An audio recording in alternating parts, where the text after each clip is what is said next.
وكذلك جعلناكم أمة وسطا لتكونوا شهداء على الناس.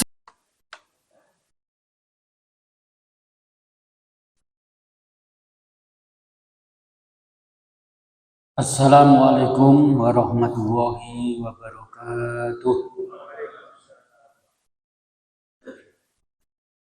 Alhamdulillah alladzi an'ama bi ni'matil iman wal islam. Asyhadu an la ilaha illallah wahdahu la syarika lah wa asyhadu anna Muhammadan abduhu wa rasuluh la nabiyya ba'dah amma ba'd. Hadirin jamaah salat Isya dan qiyam Ramadan rahimakumullah. Marilah kita selalu bersyukur kepada Allah Subhanahu wa taala yang telah memberikan hidayah, taufik dan rahmat kepada kita sehingga sampai malam hari ini, malam terakhir qiyam Ramadan kita dapat melakukan ibadah di bulan suci Ramadan, baik yang wajib maupun yang sunnah. Mudah-mudahan seluruhnya diterima oleh Allah Subhanahu wa ta'ala. Amin. Salawat dan salam semoga tetap tercurahkan kepada junjungan Nabi kita Muhammad sallallahu alaihi wasallam, Nabi akhir zaman, penutup para nabi, dan tidak akan ada lagi kenabian sesudahnya ila yaumil qiyamah, sampai hari kiamat, yang telah memberi pencerahan kehidupan manusia dari kehidupan yang gelap gulita, penuh dosa dan maksiat, kekejaman dan kemungkaran yang dikenal di sejarah Islam sebagai zaman jahiliyah, zaman kegelapan, zaman dekadensi moral, menjadi kehidupan yang terang benderang, selamat dunia dan akhirat, yaitu Islam. Dari kehidupan yang penuh kesyirikan, pengabdian manusia kepada benda-benda yang tidak berguna, menjadi kehidupan yang bertauhid, hanya mengesahkan dan menyembah Allah semata, karena Allah adalah Rabbul Alamin. Allah itu pencipta alam semesta, pengatur dan pemelihara alam semesta, dan sekaligus nanti yang akan mengakhiri alam semesta ini untuk pindah ke alam akhirat, alam yang kekal abadi, hidup selama-lamanya, tiada batas waktu. Bagi orang yang beriman dan bertakwa, ketika meninggal husnul khotimah dan mendapat ampunan dari Allah, insya Allah besok akan langsung dimasukkan ke dalam surganya. Amin ya rabbal alamin. Sedang sebagian orang beriman, ada yang dosanya belum diampuni Allah, mungkin terlalu banyak atau mungkin terlalu besar dan tidak bertaubat, maka akan mendapat sanksi terlebih dahulu di neraka beberapa waktu. Mungkin bisa setahun, 10 tahun, 100 tahun, atau mungkin setriliun tahun, bahkan lebih. Dan kalau Allah sudah memutuskan hukumannya cukup, maka mereka akan disucikan dan akan dipindah dari neraka ke surga untuk selama-lamanya dan tidak akan kembali ke neraka lagi. Kemudian bagi orang ghairul Islam, selain Islam, semuanya di neraka jahanam, tidak ada yang di surga. Apa dasarnya Ustaz? Firman Allah. Surat apa? Al-Bayyinah. Ayat berapa? Ayat 6. Gimana bunyinya? Begini. A'udzubillahi minasyaitonir rajim. Innal ladzina kafaru min ahlil kitabi wal musyrikina fi nari jahannama khalidina fiha. Ulaika hum syarrul bariyah. Artinya, sesungguhnya orang-orang kafir, baik dari ahlul kitab, ay al-yahudi wan nasara wal musyrikin, dan orang-orang musyrik, binari jahannam, di neraka jahanam, khalidina fiha, kekal di dalamnya. Ulaika hum syarrul bariyah, mereka itulah seburuk-buruk manusia. Naudzubillahi min dzalik. Mudah-mudahan kita masuk kelompok yang pertama. Amin ya rabbal alamin. Mau pertama insya Allah asal kita tetap konsisten terhadap iman dan takwa kita dan kita tetap pegang teguh sampai akhir hayat kita, maka insya Allah itu akan diampuni dan diridhoi oleh Allah dan dimasukkan ke dalam surganya secara langsung. Ya, tidak usah transit dahulu di neraka, insya Allah. Hadirin jamaah rahimakumullah, di akhir Ramadan yang sekarang ini saatnya kita adalah untuk lebih meningkatkan kembali, walaupun tinggal ini ya malam ini dan besok puasa Kamisnya, maka tetap jangan sampai kita gagal di dalam meraih juara. Juara insya Allah juaranya banyak, tidak hanya satu. Karena lombanya tidak hanya juara 1, 2, atau 3, tapi siapapun yang mau ingin juara itu dipersilahkan oleh Allah. Dan nanti juara predikatnya adalah muttaqin. Hadiahnya apa? Hadiahnya adalah itkum minan nar, akan dibebaskan dari api neraka alias masuk surga insya Allah. Hadirin jamaah rahimakumullah, maka dari itu kita sebagai umat Islam, yaitu kami akan menjelaskan tentang cara atau adab beridul fitri menurut sunnah. Beridul fitri menurut sunnah. Ya, ini temanya. Jamaah rahimakumullah, kita sudah mengetahui bahwa kemungkinan Idul Fitri tahun ini ada perbedaan. Mudah-mudahan sama, itu doa kita. Tapi bila ada perbedaan, maka kita harus punya yaitu adab bagaimana mensikapi perbedaan. Muhammadiyah sudah jelas dengan metode hisab hakiki wujudul hilal telah menetapkan bahwa Idul Fitri atau 1 Syawal 1447 Hijriah adalah bertepatan dengan tanggal 20 Maret 2026 pas hari Jumat.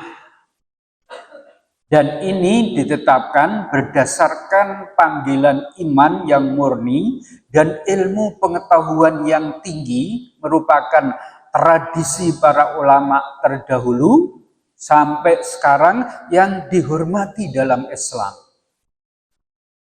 Itulah yang disebut ilmu pengetahuan, hisab. Dan ilmu ini sangat aktual, sangat yaitu pasti, karena juga peredaran matahari, bulan, bintang itu adalah ihsab, bukan ghaib, bukan ilmu ghaib, tapi ilmu ihsab. Sejak Allah menciptakan matahari, bumi, bulan itu tidak pernah bulan bergeser dari porosnya, tidak pernah bumi bergeser dari porosnya, termasuk matahari, kecuali Allah sendiri yang merubahnya sampai kiamat. Maka dengan perputaran itu bisa dihitung dengan tepat oleh ilmu pengetahuan yang disebut dengan falak atau dalam hal ini hisab. Maka bila ada yang membid'ahkan hisab, itu adalah jelas nggak benar. Hisab itu perintah Allah. Ru'yah juga perintah Rasulullah. Kedua-duanya adalah ilmu Allah. Karena itu keduanya harus dipakai. Hadirin yang berbahaya, kalau memang hisab itu bid'ah, nggak usah pakai jam, buang aja jam tanganmu. Nggak usah pakai penanggalan itu, buang aja penanggalmu di rumah, di masjid-masjidmu itu. Nggak usah pakai. Kalau memang hisab itu bid'ah, dan itu kamu kerjakan untuk sholat 5 waktu, untuk menentukan waktu masuk duhur, masuk asar, pakai apa? pakai ini jam. Ya. Nah, itulah sehingga tidak realistis ya kalau mengatakan bahwa hisab itu bid'ah. Sehingga kalau kamu membid'ahkan hanya ru'yah, maka setiap akan sholat harus ru'yah dulu. Ayo, bisa apa enggak? Ya, coba ya, mau duhur ru'yah, mau asar ru'yah, mau maghrib ru'yah. Jangan hanya hari raya tok, 1 Syawal tok atau 1 Ramadan tok. Jadi harus setiap hari kalau memang berpegang teguh hanya ru'yah ya. Dan ini karena itu hadirin yang berbahagia, dengan dasar hisab hakiki dan KHGT yaitu kalender Hijriah global total telah menetapkan Muhammadiyah dan ormas lainnya yang sepaham itu Idul Fitri 1 Syawal tahun ini jatuh atau bertepatan pada hari Jumat yaitu tanggal 20 Maret 2026. Ini yakin, pasti. Dan ini sudah ditetapkan lama. Dan 10 tahun yang akan datang pun, bahkan 100 tahun yang akan datang, itu sudah siap untuk menentukan kapan awal Ramadan, kapan awal Idul Fitri. Ini memudahkan kita hidup, memastikan kita beribadah. Ya, tidak ragu lagi, nggak perlu biaya besar. Ya, tidak perlu nunggu proyek yang bermiliar-miliar, cukup rapat sebungkus selesai. Tokoh-tokoh di atas itu ya. Ini hadirin jamaah karena ilmunya sudah jelas. Namun kalau toh ada yang pendapat lain harus yaitu misalnya Sabtu silahkan. Karena ini ranah istihad, ranah ibadahnya itu adalah puasa dan sholat id. Itu ranah ibadah. Sedang menetapkan kapan 1 Syawal itu jatuh hari apa dan tanggal berapa, itu ranah istihad. Ranah istihad itu kalau betul dapat 2 pahala, kalau salah dapat 1. Kalau selisih sehari itu masih wajar, misalnya beda, ini hari Jumat, satunya hari Sabtu, itu masih bisa ditoleransi karena selisihnya hanya sehari. Tapi kalau sudah 2 hari selisihnya, itu tidak logis, tidak masuk akal. Alhamdulillah, mudah-mudahan ini hanya selisih 1 hari ya. Dan harapan kita adalah sama. Ya. Nah, sikap kita tetap beridul fitri hari Jumat, tapi saat itu mohon tidak vulgar. Ya. Karena ada teman kita yang masih puasa misalnya. Jangan kita vulgar, tapi jagalah yaitu apa yang dimaksud toleransi atau adab sopan santun sesama saudara kita. Dan hadirin yang berbahagia, ini karena hari Jumat, ya, maka berarti kita ketemu 2 hari raya dalam 1 hari. Ya, berkumpul 2 hari raya dalam 1 hari, yaitu Id dan Jumatan.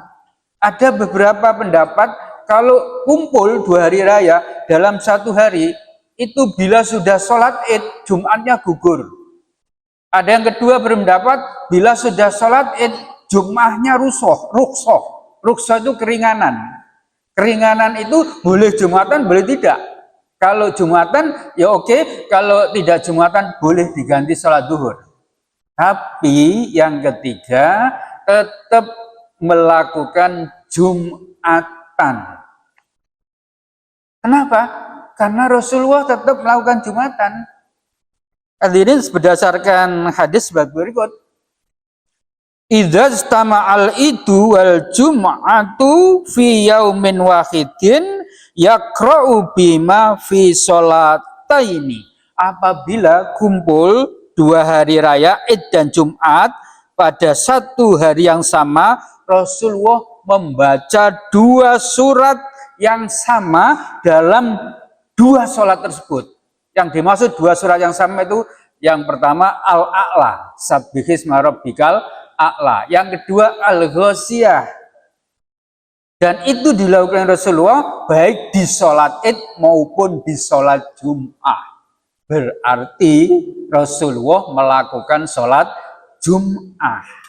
Maka ngikuti Rasulullah itu yang lebih afdol daripada pendapat Oleh karena itu, setiap masjid-masjid Muhammadiyah tetap melaksanakan sholat Jum'ah. Dan jamaah juga harus mengestukan tetap melakukan sholat Jum'ah.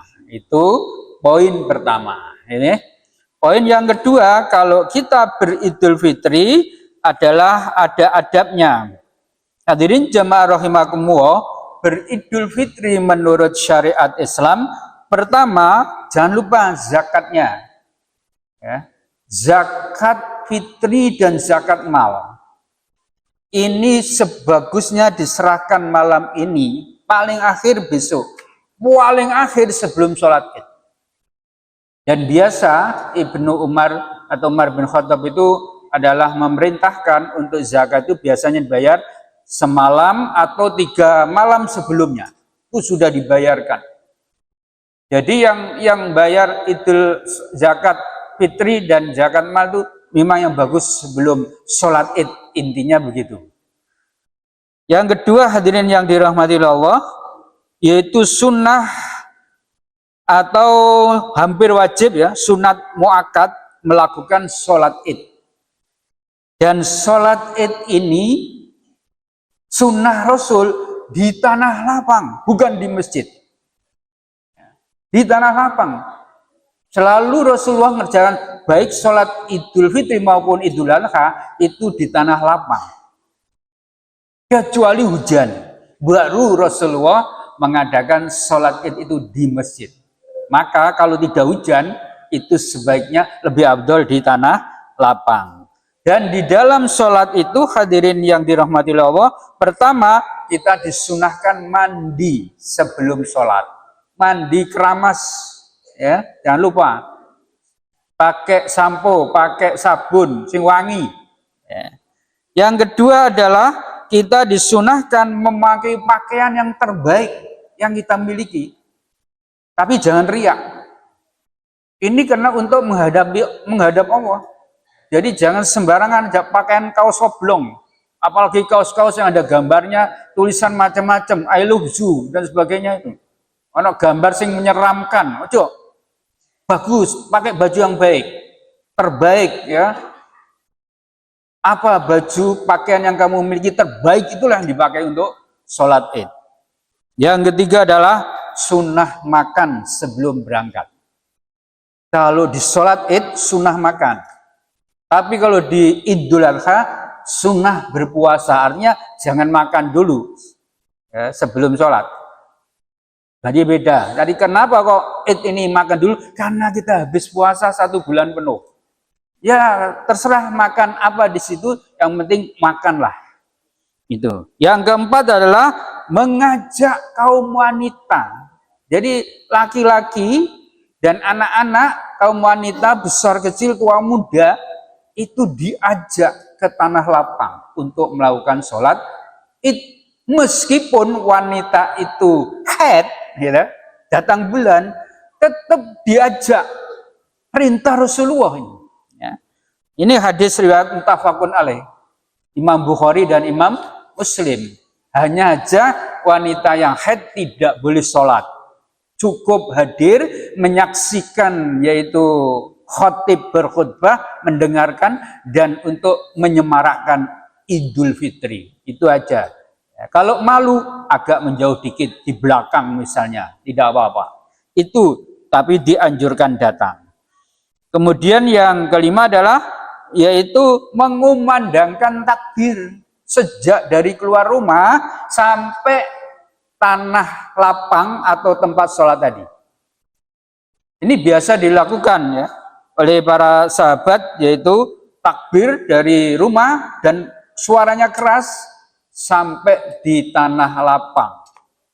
Siapa yang takbir? Kita semua yang mau ke lapangan untuk sholat Id itu. Jadi sunnah. Ya. Kemudian kalau imam sudah datang, sudah duduk, itu boleh diam. Yaitu duduk mencari sof-sof yang terdepan atau yang kosong. Kemudian lafaz takbir itu adalah Allahu Akbar, Allahu Akbar 2 kali. La ilaha illallah wallahu akbar walillahil hamd. Ini hadis yang jayid, hadis yang bagus. Riwayat yaitu ya Ibnu Syaibah. Jadi ini lafaz untuk sholat id, takbir ya. Tidak usah ditambahi macam-macam. Ya. Jangan takbir seperti takbirnya perang. Beda takbir sholat id dengan takbir perang itu beda. Nah ini takbir id ya. Atau ada riwayat lain cukup singkat, Allahu Akbar, Allahu Akbar, Allahu Akbar 3 kali, kabiro. Tapi ini terlalu singkat ya. Maka yang pertama tadi itu adalah cukupan. Allahu Akbar, Allahu Akbar, la ilaha illallah, Allahu Akbar, Allahu Akbar, walillahil hamd. Udah, berkali-kali diulang-ulang sak kuatnya. Kemudian hadirin, ada berikutnya adalah antara berangkat ke tanah lapang, ke musola untuk sholat id, dengan pulang itu disunahkan beda jalan. Jadi Rasulullah kalau pergi sholat id, antara pergi dan pulang itu berbeda. Ya terserah, milih jalan. Tadi jalan yang A, nanti pulangnya jalan B, silakan. Itu sunnah. Apakah jalan yang sama tidak salah? Enggak. Apakah boleh? Boleh. Tapi kalau niru Rasulullah, beda jalan. Itu yang sunnah. Kemudian, sholat id afdal tadi sudah ya. Jadi di tanah lapang. Dan hadirin jamaah rahimakumullah. Maka dari itu, jangan sholat id di masjid kalau keadaan terang. Ya, itu. Ya, mudah-mudahan besok hari Jumat itu terang. Ada di tanah lapang. Kita semarakkan yaitu sholat Idul Fitri 1447 Hijriah pada hari Jumat tanggal 20 Maret 2026. Selamat Idul Fitri, semoga panjenengan semua kembali ke fitri, kemenangan, dan insya Allah nanti akan mendapat ridho dari Allah. Kurang lebihnya mohon maaf, demikian apa yang dapat kami sampaikan. Nasrul minallah wa fathun qarib. Wassalamualaikum warahmatullahi wabarakatuh.